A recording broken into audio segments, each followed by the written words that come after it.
సమరం చిన్నారి ఛానల్ ప్రేక్షకులకు స్వాగతం. హాయ్ పిల్లలు, ఎలా ఉన్నారు? నేను ప్రతి ఎపిసోడ్లోనూ చెప్తున్నట్లుగానే ఈరోజు ఎపిసోడ్లో కూడా మీకు ఒక మంచి నీతి కథ గురించి చెప్తాను, సరేనా? అనగనగా రామాపురం అనే గ్రామంలో గోపయ్య అనే ఒక వ్యక్తి ఉండేవాడు పిల్లలు. అతను పుట్టగానే అతని తల్లి చనిపోతుందన్నమాట. అందుకని చెప్పేసి ఊళ్ళో వాళ్ళందరూ అతన్ని నష్టజాతకుడు అని అనుకునేవాళ్ళు పిల్లలు. గోపయ్య పెద్దవాడవుతూ ఉండగా తండ్రి కూడా చనిపోతాడు. ఇక ఆ రోజు నుండి ఊళ్ళో ప్రజలందరూ కూడా వాళ్ళ మనసుల్లో అతను పెద్ద నష్టజాతకుడని బలంగా అభిప్రాయాన్ని ఏర్పరచుకుంటారు పిల్లలు. అతను ఎప్పుడైనా ఎదురైతే వాళ్ళు అనుకున్న పనులు అవ్వవని, అంతేకాకుండా నష్టం కూడా వస్తుందని అతన్ని నిందించేవాళ్ళు. ఆ మాటలు విన్నటువంటి గోపయ్యకు బాధ కలిగేది పిల్లలు. అతను పుట్టిన సమయం మంచిది కాదని, తల్లిదండ్రుల్ని మింగేశాడని, అతను పెద్ద నష్టజాతకుడని చెప్పేసి ఊళ్ళో వాళ్ళందరూ కూడా చాలా నిందించేవాళ్ళనమాట. ఒకరోజు గోపయ్య ఏదో పని మీద వెళ్దామని బయటికి వస్తాడు పిల్లలు. ఇంతలో ప్రక్కనే ఉన్నటువంటి లలిత, అతని భర్త పెళ్ళికి వెళ్దామని బయలుదేరతారు. ఇతన్ని చూసినటువంటి లలిత అంటుందన్నమాట భర్తతో, శుభమా అని పెళ్ళికి వెళ్తుంటే ఇతడెదురొచ్చాడేంటండి అని అంటుంది లలిత భర్తతో. అప్పుడు లలిత భర్త అంటాడనమాట, ఇక మనం వెళ్ళిన పని అయినట్లే, మనం పెళ్ళికి వెళ్తే ఆ పెళ్ళి కూడా ఆగిపోతుంది, పద త్వరగా లోపలికి వెళ్దాం అని అంటాడు లలిత భర్త. అప్పుడు లలిత అంటుంది గోపయ్యతో, ఏం నాయనా, మేం బయలుదేరే టైంకే నువ్వు బయటికి రావాలా? ఇంట్లో ఏదో ఒక మూల కూర్చుని నీ ఏడుపేదో ఏడవక ఇలా బయటకు వచ్చి ఎందుకు అందరినీ ఇబ్బంది పెడతావు అని గట్టిగా కేకలేస్తుంది పిల్లలు. ఇక గోపయ్య చాలా బాధపడి తను ఏ పని మీదైతే బయటికి వెళ్దామనుకున్నాడో ఆ పని మీద కూడా వెళ్లకుండా ఇంటికి వెళ్ళిపోతాడు.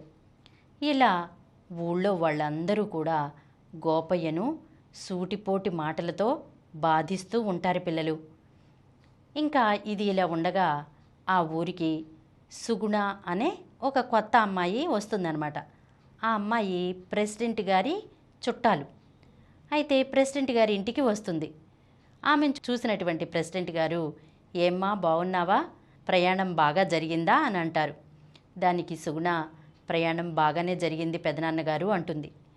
ఇంతలో ప్రెసిడెంట్ గారి భార్య బయటికి వచ్చి, ఏమ్మా సుగుణ, ఎలా ఉన్నావు, అమ్మ నాన్న కూడా రావచ్చు కదా అని అంటుంది. దానికి సుగుణ, నాన్నగారికి సెలవులు లేవు పెద్దమ్మ, నాకు పరీక్షలు అయిపోయాయి, సరదాగా మీ ఊరు చూడాలనిపించింది, అందుకే వచ్చేసా అని చెప్పి అంటుంది సుగుణ. దానికి ప్రెసిడెంట్ గారి భార్య, మంచి పని చేశావు, ఎన్నాళ్లకు నువ్వైనా వచ్చావు, ప్రొద్దుటనగా బయలుదేరావు, ఏం తిన్నావో ఏంటో, భోజనం చేద్దువుగానిరా అని చెప్పేసి సుగుణని లోపలికి తీసుకువెళ్తుంది ప్రెసిడెంట్ గారి భార్య. ఇక మరుసటి రోజు సుగుణ ప్రెసిడెంట్ గారి దగ్గరికి వచ్చి, పెదనాన్నగారు, నేను ఊరంతా చూడటానికి వెళ్దామనుకుంటున్నానండి అంటుంది. అప్పుడు ప్రెసిడెంట్ గారు, నీకు ఈ ఊళ్ళో దారి తెలియదు కదమ్మా, ఇదిగో మన నౌకరు రాజయ్యను తీసుకుని వెళ్ళు, అతను నిన్ను ఊరంతా తిప్పి చూపిస్తాడు అని అంటాడు. ఇక సరేనని చెప్పి రాజయ్య సుగుణ బయలుదేరతారనమాట ఊరు చూడటానికి. అలా పొలాలు, పంటలు, నదులు, వాగులు అన్నీ చూస్తారనమాట. చూసిన తర్వాత వాళ్ళు అలా నడుస్తూ ఉంటే సుగుణ ఎర్ర లంగా ఓణి వేసుకుంటుంది పిల్లలు. అప్పుడు ఆ డ్రెస్ను చూసినటువంటి ఒక పొగరుబోతు ఎద్దు సుగుణను పొడవటానికి రాబోతుంది. అది చూసినటువంటి రాజయ్య భయంతో అక్కడి నుంచి పారిపోతాడు పిల్లలు. ఇక సుగుణకు ఏం చెయ్యాలో తోచక అలానే నుంచుని చూస్తూ ఉంటుందన్నమాట. ఇంతలో అటువైపుగా వెళ్తున్నటువంటి గోపయ్య ఆ దృశ్యాన్ని చూసి గబగబా అక్కడికి పరిగెత్తుకుని వచ్చి వెంటనే సుగుణని ప్రక్కకు తోసేస్తాడు. ఈలోపు ఎద్దు వచ్చి గోపయ్యని పొడుస్తుంది. సుగుణ ప్రక్కకు పడిపోతుంది కదా పిల్లలు. పైకి లేచి చూసేసరికి ఎద్దు గోపయ్యని పొడిచి అక్కడి నుంచి వెళ్ళిపోతుందన్నమాట. అప్పుడు ఎద్దు వెళ్ళిపోయిన తర్వాత రాజయ్య అక్కడికి వచ్చి, అమ్మా సుగుణమ్మ, నీకేమీ దెబ్బలు తగలలేదు కదా అని అంటాడు. నాకేమీ తగలలేదు రాజయ్య, ఇతను నన్ను కాపాడటానికి వచ్చాడు, ఎద్దు ఇతన్ని పొడిచింది, మనం వెంటనే ఇతన్ని హాస్పిటల్కి తీసుకెళ్దాము అని అంటుంది. దానికి రాజయ్య, వద్దమ్మా, ఇతను పెద్ద నష్టజాతకుడు, ఇతన్ని మనం తీసుకెళ్ళామంటే కనుక మనకి ఏదో ఒక నష్టం జరుగుతుంది అని చెప్పి అంటాడనమాట. ఇక చుట్టుపక్కల ఉన్నవాళ్ళు కూడా గోపయ్యను ఎద్దు పొడిచి రక్తం కారుతున్నా సరే చూస్తూ చూస్తూ కూడా వాళ్ళ పని వాళ్ళు చేసుకుంటారు, కానీ ఎవ్వరూ పాపం దగ్గరికి రారు, అతన్ని పట్టించుకోరనమాట. ఇదంతా చూసినటువంటి లలితకు చాలా బాధ వేస్తుంది. అసలు మీరు మనుషులేనా? మీకు మానవత్వం ఉందా? ఒకరికి దెబ్బ తగిలి నొప్పితో ప్రాణాపాయంలో ఉంటే మీరు పట్టీ పట్టనట్లు అలా ఎలా ఉండగలుగుతున్నారు? ఏదేమైనా ఇతను నా ప్రాణాలను కాపాడాడు, దానికి కృతజ్ఞతగా ఇతని ప్రాణాలను నేను తప్పకుండా కాపాడుకోవాలి అంటుందన్నమాట. అప్పుడు గోపయ్య సుగుణతో, దయచేసి మీరు నన్ను వదిలేసి వెళ్ళిపోండి అంటాడు. దానికి సుగుణ, నేనొక మనిషిని, మానవత్వం లేకుండా మిమ్మల్ని అలా ఎలా వదిలేస్తాను? నాకు జాతకాల వంటి వాటి మీద నమ్మకాలు లేవు. మనిషికి మనిషి సాయం చేసుకోవాలి, లేకపోతే ఇంకా అందులో అర్థమేముంది అని గోపయ్యను లేపి ప్రక్క ఊర్లో ఉన్నటువంటి హాస్పిటల్కి తీసుకెళ్ళి అతనికి వైద్యం చేయించి తిరిగి అతన్ని వాళ్ళ ఇంటి దగ్గర దించి ప్రెసిడెంట్ గారింటికి వస్తుంది. అప్పుడు ప్రెసిడెంట్ గారు చాలా కోపంతో ఉంటారనమాట. ఏమిటి సుగుణ నువ్వు చేసిన పని? అతను ఊర్లోనే పెద్ద నష్టజాతకుడు, వాణ్ణెందుకు కాపాడావు? వాడిని అలా వదిలేయొచ్చు కదా, వాడికి సహాయం చేస్తే నువ్వే నష్టాన్ని కొని తెచ్చుకుంటావు అంటారు ప్రెసిడెంట్ గారు. అప్పుడు సుగుణ అంటుందన్నమాట, అదేంటి పెదనాన్నగారు అలా అంటారు? ఊళ్ళో వాళ్ళందరూ అతన్ని నష్టజాతకుడు అని నిందించడంలో అర్థం లేదు. అతను కూడా ఒక మనిషే కదా. ఈరోజు నేను ప్రాణాలతో ఉన్నానంటే అతనే కారణం. అతనిని అలా వదిలేసి ఎలా వచ్చేస్తాం? రేపు అతని దగ్గరికి వెళ్ళి అతనికి అవసరమైనటువంటి వస్తువులన్నీ కొని ఇచ్చి వద్దాం పెదనాన్నగారు అంటుంది. అప్పుడు ప్రెసిడెంట్ గారు కోపంతో, అతనికి నువ్వు సహాయం చేద్దామనుకుంటే నువ్వు కూడా ముందు ఈ ఊర్లో నుంచి బయటికి వెళ్ళిపో అంటాడు.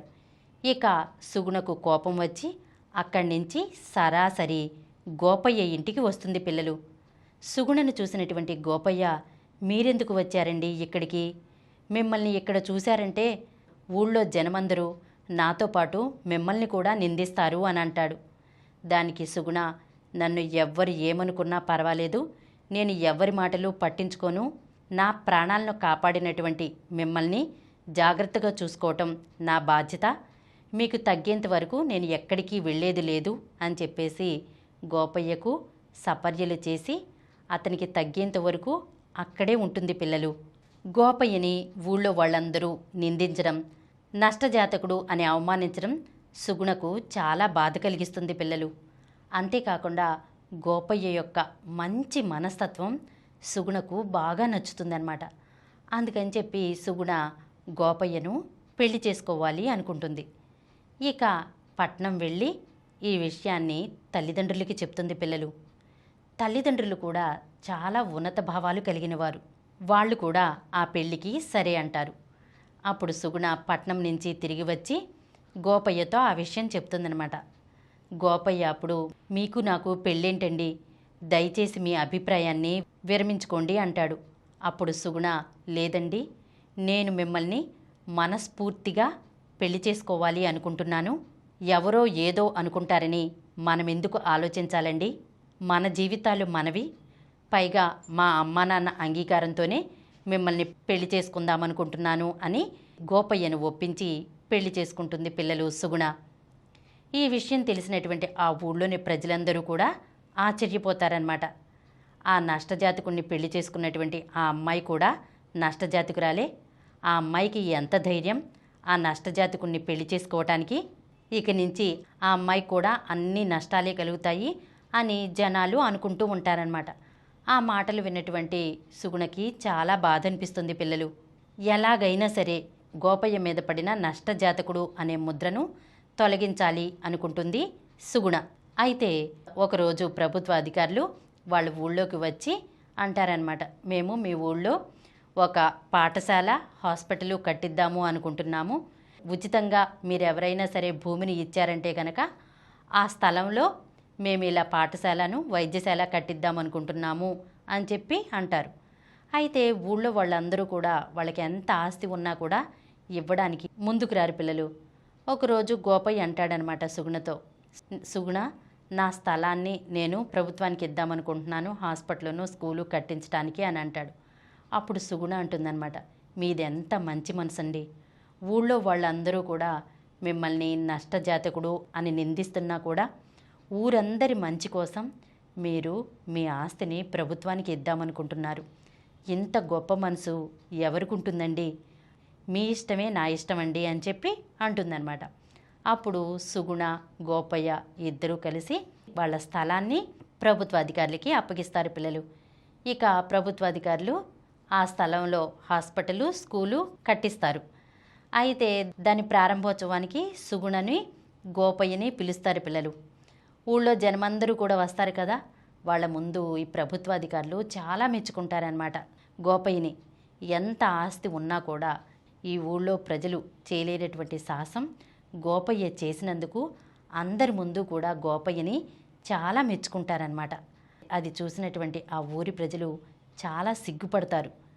అప్పుడు సుగుణ అంటుందన్నమాట ఆ ఊరి ప్రజలందరితోనూ, చూసారా, నష్టజాతకుడు అని గోపయ్యను మీరంతా నిందించారు. అతని తల్లిదండ్రులు చనిపోవటానికి అతనెలా కారణమవుతాడు? వాళ్ళు ఎలా చనిపోయారో తెలుసుకోవాలి. అంతేకాని అతని మీద నష్టజాతకుడు అని నింద వేసి అందరూ అతన్ని వెలివేసినట్లు చూడటం తప్పు కదా. ఈరోజు చూడండి, మీకు ఇన్నిన్ని ఆస్తులు ఉన్నాయి. ఎవరైనా వచ్చారా ముందుకి, సాహసం చేశారా మీ స్థలాన్ని ఇవ్వటానికి? కానీ మీకు లేనటువంటి గొప్ప మనసు గోపయ్యకు ఉంది.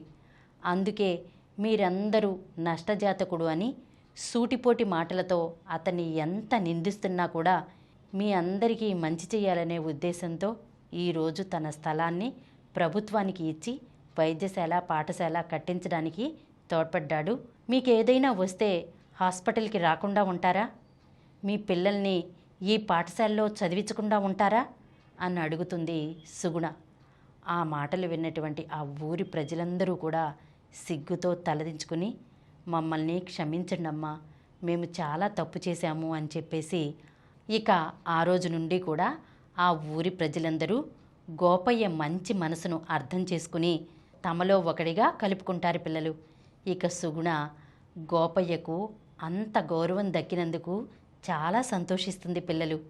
ఆ రోజు నుండి కూడా వాళ్ళందరూ చాలా సంతోషంగా ఉంటారు. పిల్లలు విన్నారు కదా ఈ కథను. ఏమర్థమైంది మీకు ఈ కథ ద్వారా?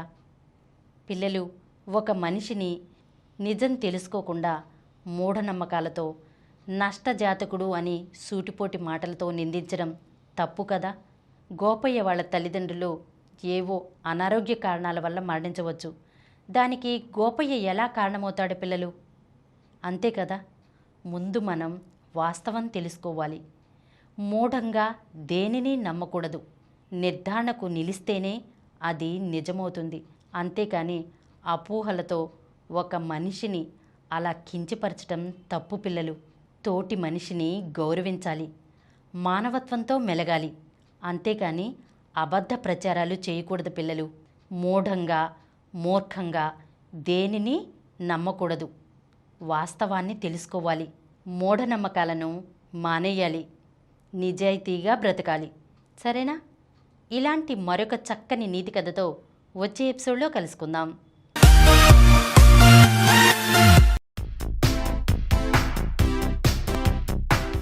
ఈ కార్యక్రమం మీకు ఎంతో నచ్చింది కదా. ఇటువంటి మరిన్ని వీడియోల కోసం అనతి కాలంలోనే 20 కోట్ల వ్యూస్ సాధించిన సమరం ఛానల్ సమర్పించు సమరం చిన్నారి ఛానల్కు సబ్స్క్రైబ్ చేయండి, లైక్ చేయండి, మీ ఫ్రెండ్స్కి షేర్ చేయండి. అలాగే ప్రక్కనున్న గంట సింబల్ని ప్రెస్ చేయడం మర్చిపోకండి.